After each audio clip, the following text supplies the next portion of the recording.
Olá, eu convidei para conversar comigo o cientista político Daniel Ziblatt, que é um dos autores de um dos principais fenômenos de venda de livros sobre política nos últimos anos no mundo, Como as Democracias Morrem. E ele e o colega dele, também lá de Harvard, o também cientista político Steven Levitsky, estão lançando agora em todo o mundo Como Salvar a Democracia. Esse é o título da edição brasileira em português. E na edição em inglês é A Tirania da Minoria. O Daniel vai explicar nessa conversa para a gente o porquê desse título e também falar sobre política brasileira, quais são as chances do Bolsonaro em 2026 transferir a popularidade dele para um aliado, como que ele está vendo o Javier Milei eleito na Argentina e o trabalho do Lula, ou não trabalho do Lula, para diminuir a polarização no Brasil. Eu convido você a assistir essa entrevista feita por vídeo, já que o Daniel Ziblatt está lá em Harvard. Vamos lá? Daniel, o título original do seu livro em inglês é Tirania da Minoria, numa tradução livre. Eu queria, por favor, te pedir para você explicar o que você quer dizer com isso e como que esse termo está relacionado com as eleições presidenciais dos Estados Unidos no ano que vem. Well, the United States is the only presidential democracy in the world where one can lose a popular vote for the presidency instead yet still win the presidency because we have this institution of the Electoral College. But this is indicative of a deeper problem in American politics, which is very often political minorities, that is, the loser of popular elections wins power. In the U.S. Senate, we have a similar dynamic where the party that controls the Senate very often doesn't have a majority of the popular vote. And because the court system in the United States is a reflection of the appointees of presidents and confirmation by the Senate, the court system also reflects this.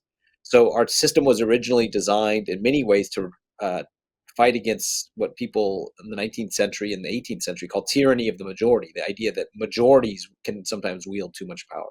I think this is correct. But although our system was designed to fight against that problem, in some ways it's done too good of a job, because what it does is it allows this other problem to emerge, which is the problem that sometimes the minority, that is the political minority, smaller numbers rule over the majority. And that's a basic problem for democracy. Well, yes, I do. It's very possible. The 2016 election in which Donald Trump got elected, this was somebody who lost the popular vote for the presidency, but he nonetheless won the presidency because he won a majority of the votes in the Electoral College. But a majority of Americans never supported him. In 2020, he lost both the popular vote and the Electoral College. And throughout his entire time, or since 2016, he's never held a majority of popular support in any public survey. And so it's very possible, I would say at least a 50% chance that he could win the popular vote, lose the popular vote, but win the Electoral College and then become president once again. It's also possible he could win the popular vote for the presidency, which in some sense would be a more democratic outcome. It might be, bad in the long run for democracy, but it's possible. The point here is that demagogues often get to power not by winning the power of majorities, but by just simply winning the power of minorities and using the institutions that are present to push themselves into power. And I think that is possible in 2024. No começo do seu livro, você fala uma coisa muito importante, que é como que a democracia não consegue se defender sozinha. As instituições democráticas não são capazes de proteger a democracia. E os cidadãos têm que fazer isso. Eu te faço duas perguntas. Primeiro, te peço para você explicar isso, né, o que você quer dizer com isso. E segundo, até que ponto o Trump, o Bolsonaro e outros autocratas ensinaram as pessoas a defender a democracia? Yeah, so it's really tempting to think that if you're a rich country or you are a country with a long-standing democracy, so like the United States, or even in Brazil, democracy's been around for a while. There's a temptation to think that then democracy just takes care of itself, and the institutions by themselves almost run on their own, like a self-propelling automobile or something. But the reality is that the reason rich democracies survive and the reason old democracies survive is because over time, citizens develop the capacities to defend democracy. and they develop the norms and the expectations and the organization to defend democracy. And so unless they play that role, age and wealth doesn't buy you anything. Now, you ask how the rise of demagogic figures sometimes may inspire democratic reaction. I think that's very, very important. I mean, one of the things that's happened both, I think, in the United States and Brazil is that people have begun to realize that you can't take democracy for granted. You've begun to realize that democracy isn't a machine that runs on its own. And so once we made that realization, we realized the citizens need to be engaged, they need to be activated, they need to vote, they need to organize, they need to vote for politicians who support democracy.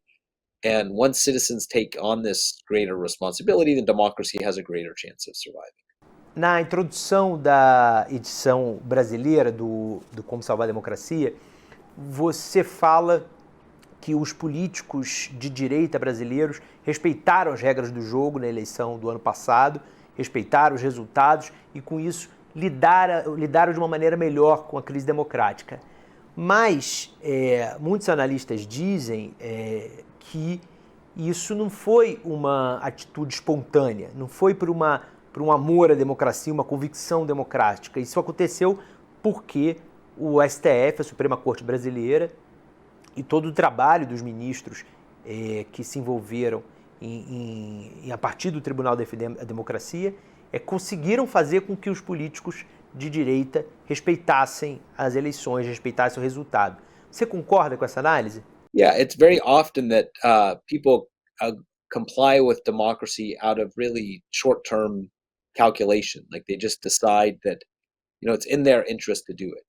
But what's so remarkable when you compare the United States to Brazil is that so many Republicans in the United States didn't accept decisions by judges. So, what happened after November 2020 in the United States is there was an election.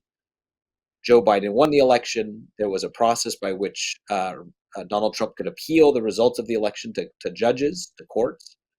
And in case after case after case, dozens and dozens of court cases said that there was no merit to the accusation that the election was stolen, that the election was free and fair. And yet in the United States, Republican politicians, leading Republican politicians, not all, but many, said that they didn't believe the results. And so they didn't comply with the courts. And so it's certainly true that you would prefer a system in which political leaders of on all political sides really firmly believed in democracy, didn't play games with democracy. But that may be sometimes too much to expect. At the very least, you should expect that people go along with rulings of judges. And when they do, then democracy can work. And that may be just good enough to get through the kind of short-term emergency of a kind of contested election. O Bolsonaro ainda é um dos políticos mais populares do Brasil, embora ele não possa concorrer às eleições de 2026. Você considera que o Bolsonaro vai ser capaz de transferir a popularidade dele para um aliado? Yeah, that's a great question, and I really don't know. I mean, I do think that one of the interesting things about people who are sort of demagogues and maybe even charismatic is that it's very hard to transfer this. That people often vote for the political leader, vote for the single leader and their particular style. So people may have a similar debate in the United States, if Trump were not to win, and in fact, with the 2024 election, a lot of people thought, well, if somebody comes along like Ron DeSantis, the governor of Florida, who sounds just like Trump, tries to sound like Trump, but isn't Trump, then maybe people will vote for him. But it turns out people were not willing to do that. People wanted to vote for the real deal, the original. And so, I think it's very hard to transfer something like charisma. The way it usually happens is through political parties. If you're a member of a strong political party and you say, okay, I can't run, but I tell my voters that you should vote for this candidate, if you're all part of a strong political party with a strong party identity, that can transfer that authority. One of the distinctive things about Brazil versus the United States, as we make the case in our book, is that the parties, at least the party, especially around Bolsonaro, is quite weak as a party. And so his ability to mobilize voters for a party is much less. So I guess that the short answer to your question, can he do this? I think it'll be quite difficult, but I'm not really sure. But drawing on the American experience, I would say it's hard to transfer this authority to another demagogic authority to another figure. O que você espera do governo do Javier Milei, eleito agora presidente da Argentina? Well, I think it's they're in a tough situation economically. So I don't really see much room for great success. I do think that when you're trying to burn the house down, that's your kind of campaign strategy. Then what do you do when you get into power? It's not really clear. I mean, this is one of the dilemmas of populist leaders, is that they kind of want to tear down the system and don't necessarily have a clear vision, an actionable vision of what to build. And so I think that's one of the problems um, uh, that leaders like this face. And I also think that when you have somebody who's inexperienced politically, it can also be an issue. So if somebody is an outsider to politics, they come to be very frustrated with the slow grinding work of democratic politics, and this can be actually quite dangerous, because rather than this just being incapacity or dysfunction, it also generates frustration, which often leads leaders like this to kind of lash out at the establishment, to kind of in frustration, and this can provoke a kind of authoritarian backlash. And I mean, and this is sometimes takes an authoritarian form, and then there can be a backlash to it, I should say. So I think it can be quite dangerous. So just voting for an outsider may be a kind of cathartic thing, makes people feel better, but it's not clear that it's kind of a way for actually solving the complex problems of a struggling economy. Algumas pesquisas mostram que hoje o Donald Trump venceria as próximas eleições presidenciais americanas, ao menos no colégio eleitoral. Você considera que os Estados Unidos falharam em punir o Trump por seus crimes, ou isso é um resultado natural da forma como o sistema judicial americano é construído? Yeah, I think one of the big problems. I mean, first of all, it's in a country like the United States with two big political parties that are highly polarized, that if somebody gains the nomination of one party, then there's a good chance that they might get elected. 50% chance. The question, though, is why is Trump even in the running? And I think why are voters supporting him, despite his actions against democracy, which I think most people think were not at the time thought were terrible. I think a lot of it has to do with the role that Republican Party leaders played. So it's like in life in general, in politics, a lot of things have to do with timing. When you do something, not what you do, but when you do it. Not only what you do, but when you do it. And so in the case of the Republican Party, I think where there was a major failure was between November 2020, when the election took place, and January 2021, when Joe Biden was sworn into office. There was this 2-month period, 3-month period where it was clear Trump had lost the election, but Republican leaders weren't willing to come out and say to Trump, step aside, it's finished. I remember very well the time many Republican leaders said, well, of course we know he lost, but just let him get this out of his system, and then the system will take care of itself. But that in fact did not happen. I think what happened is voters' view were very much in flux in this period, and this would have been a moment had Republican leaders come together collectively at the same time, said, okay, the election's over, Donald Trump has to step aside. And when he engaged on January 6th, had there been an effort to impeach him, and there was an effort to impeach him, but he was not finally convicted of that, so he could run again. Had there been a kind of consensus among political elites, this and taken advantage of it in this moment, then I think it would have been very possible to isolate Trump. But what happened is, by failing to act in that decisive moment, fast forward 8, 9 months, 10 months, a year. Now it was much harder for Republican elites to say, okay, well, we now reject Trump. And now if a Republican leader were to try to do this, as they do sometimes, they are pushed aside, and they're have to step down. Liz Cheney being an example of this. So again, they kind of missed their chance, and we are all suffering the consequences of that. Daniel, em que medida o Trump realmente enfraqueceu a democracia americana? Well, I would say, I think he did damage American democracy. I think American democracy is pretty robust, though. It's pretty hard to kill American democracy. There's a robust system of checks and balances, federalism, robust civil society, robust media structures, resilient opposition. So all of these things kicked into action. It's not automatic that this would happen, but it did. But I think in the process, there has been increased polarization. There has been a kind of transformation in the type of political discourse. Some of the stuff that politicians say now, that the kind of casual use of violence and threats of violence in our rhetoric, is something that 10 years ago would have just been shocking to us, but no longer seems as shocking. And so, I think that a lot of that is attributable to Trump and the kind of reaction to Trump. And, I think in many ways it reminds me a little bit of, you know, it's a very different historical period, but, Napoleon came into the scene in France in the 19th century. And then this kind of Napoleonic strand in French political culture remained. Napoleon's nephew, 50 years later, ran for president. And there continued to be this strand in French political life of the great man coming to the rescue, and that became part of the political culture. And I think that that's sort of saddest thing in many ways for me is that American political culture has fundamentally changed, where there's now this kind of Trumpist strand in our culture. And even if Trump leaves, there are going to be other politicians who are going to try to pick up and try to tap into that reservoir of voters. E quão perigoso você acha que seria se o Trump ganhasse, se o Trump tivesse um segundo governo para a democracia dos Estados Unidos? Well, if we believe his own rhetoric, if we believe what he says he will do if elected, then it sounds terribly frightening.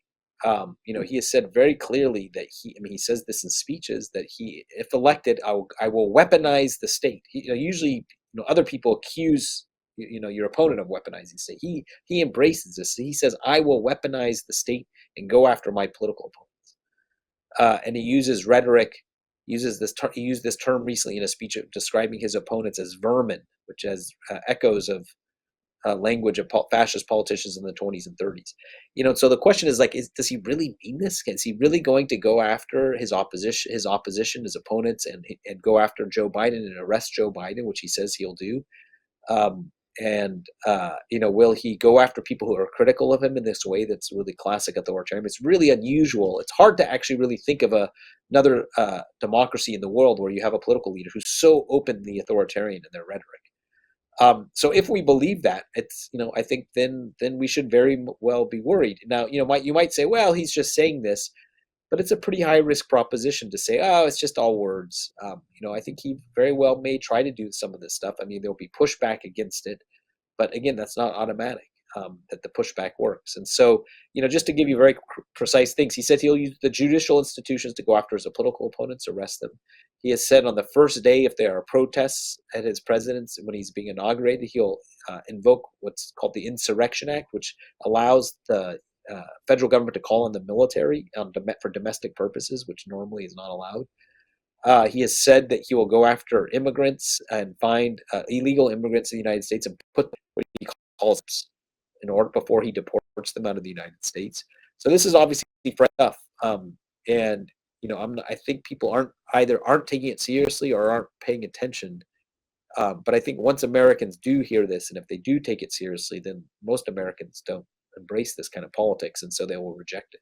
Daniel, no livro você destaca um raciocínio muito importante, que democracias não são democracias de verdade se elas não são democracias multirraciais, multiculturais. Queria te pedir para você explicar isso e por que você vê o fenômeno do Donald Trump como uma reação a essa democracia multirracial que aos poucos os Estados Unidos estão se tornando. Yeah, so I think as societies become more diverse, in a way, our criteria of what counts as democratic have to change. And really, to be a democracy, involves all of these kind of rules of political equality and equal access to the state and participation in government and so on. What a multiracial or multi-ethnic or multicultural democracy is one in which individuals of all backgrounds have access to those same equal political rights. So it's about individual rights and equality. That's really what we're talking about. And as societies become more diverse, this becomes a more pressing issue because it's very often the case, in American history, that certain groups are excluded. Individuals of certain ethnic backgrounds don't have the right to vote. So African Americans for most of the 19th century and 20th centuries didn't have access to the ballot, didn't have basic civil liberties. And women, of course, as well through the beginning of the 20th century. So as our democracies become more diverse, they also have to become, that equality has to apply to all individuals of all background. And I think what's happened is, as our society has become more diverse since the 1960s, as a result of immigration, as African Americans gained voting rights, there was a backlash against this. Whites, especially men, I would say, who sat in highly privileged positions before, didn't quite realize they were privileged. Once there was a kind of leveling of the playing field or equalizing of the political rights, many people thought that their rights were being taken away from them. And in some ways, that sense of resentment and status loss is what is part of the fuel behind the Trump movement. And it's no accident the Republican Party remains an overwhelmingly white party today. This is maybe changing. The Republican Party may become more diverse. I hope it does. And as it does, I think democracy will actually be safer. 3 anos depois do início do governo do Biden, 1 ano depois do início do governo Lula, a polarização, tanto aí quanto aqui no Brasil, ainda está em níveis altíssimos. Por que é tão difícil reduzir a polarização, mesmo para aqueles governantes que sabem como ela é perigosa? Yeah, that's a very good question. I think that the Biden administration's bet, they took a bet. They had a theory, a hypothesis about how to reduce polarization, how to save democracy. And maybe Lula did as well, which is that if you improve the economy, if you improve economic conditions, if you improve the material conditions of people's everyday lives, if you remove economic deprivation, if you open up opportunities for upward mobility, if you push for policies that guarantee greater economic equality, that this will take away some of the anger and resentment that fuels populist movements. So this is what Biden has been really focused on, I think, which is to improve the economy, to improve people's economic conditions. And it's we'll see if this is a bet that's worked. This is why he's come out on the side of labor unions and he's pushed for big economic stimulus packages. And so again, Lula may sort of fit the same theory as well, or may subscribe to the same theory. So far, I think you're right. It's not clear that this is a theory that's actually worked. I mean, the polarization remains intense, but I think that Biden's bet, his theory, is that it'll work just enough to help him get reelected and help us through this period. And then eventually, the polarization will fade. But I think you're right that so far it hasn't. Daniel, eu queria te agradecer pelo seu tempo, pelas respostas. Queria desejar sucesso ao seu livro aqui no Brasil, tanto quanto ele teve nos Estados Unidos, onde já está há algumas semanas na lista de mais vendidos. Muito obrigado. E a você, muito obrigado por acompanhar mais uma entrevista nossa. Fique sempre ligado, que você sabe que eu estou em busca de convidados interessantes para você. Valeu!